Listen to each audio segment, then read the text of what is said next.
నేను ఇక్కడ మా పాప కోసం అయితే నేను ఇక్కడ హెల్దీ ఫుడ్ తయారు చేసేసుకుంటున్నాను ఫ్రెండ్స్.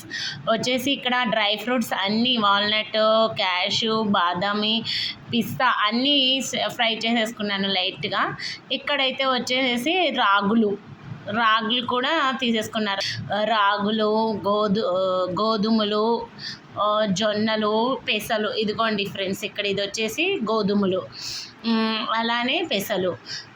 ఇక్కడ వచ్చేసి డ్రై ఫ్రూట్స్ మొత్తం అన్నీ చక్కగా లైట్గా అన్నీ 5 మినిట్స్ అలా ఫ్రై చేసేసుకుంటే చాలు. ఎక్కువ చేసినా అవి బాగా టేస్ట్ మారిపోద్ది, అట్లా ఉన్న ప్రోటీన్స్ మొత్తం పోతుంది, వేస్ట్ అవుతుంది. సో ఇలా లైట్గా గోధుమలు, రాగులు, పెసలు, డ్రై ఫ్రూట్స్, జొన్నలు అన్నీ ఫ్రై చేసుకొని మేము అలా వేసేసుకున్నాను. ఇది తీసుకెళ్ళిపోయి ఇంకా మేమైతే మిషన్కి ఇచ్చాము. వాళ్ళు చాలా స్మూత్ చేసి ఇస్తారు కదా, బాగా మిల్ అయితే చేసి ఇచ్చేసారు, పౌడర్ చేసి ఇచ్చారు.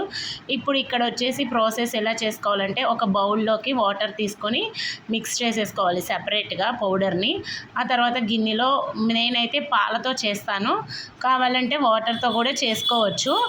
నేనైతే పాలతో చేస్తాను. పాలు పెట్టేసుకుని ఆ మిక్స్ చేసిన దాన్ని ఇందులో వేసేసుకోవాలి. నేను బెల్లం వేసి, పాలల్లో బెల్లం వేసి చేస్తాను, ఎందుకంటే మా పాప అలా ఉంటేనే తింటుంది. అంటే నేను ఒకరోజు బెల్లంతో ఒకరోజు సాల్ట్తో చేస్తాను. సాల్ట్తో చేసే లెక్క అయితే మీరు మొత్తం ఇలా కలిపేసినాక తర్వాత స్మాల్ పించ్ మొత్తం అయినాక ఉప్పు వేసి మిక్స్ చేసేసుకోవచ్చు. బెల్లంతో అయితే నేను చేసినట్టు చేసుకోవచ్చు, వాటర్ అయినా పెట్టుకొని చేసుకోవచ్చు, ఏం ప్రాబ్లం లేదు. నేనేంటంటే పాలతోనే చేస్తాను. సో మా పాప పాలు తాగదని ఇలా. ఓకే, ప్లీజ్ నచ్చితే షేర్ చేసేయండి, లైక్ చేయండి, కామెంట్ చేయండి, సబ్స్క్రైబ్.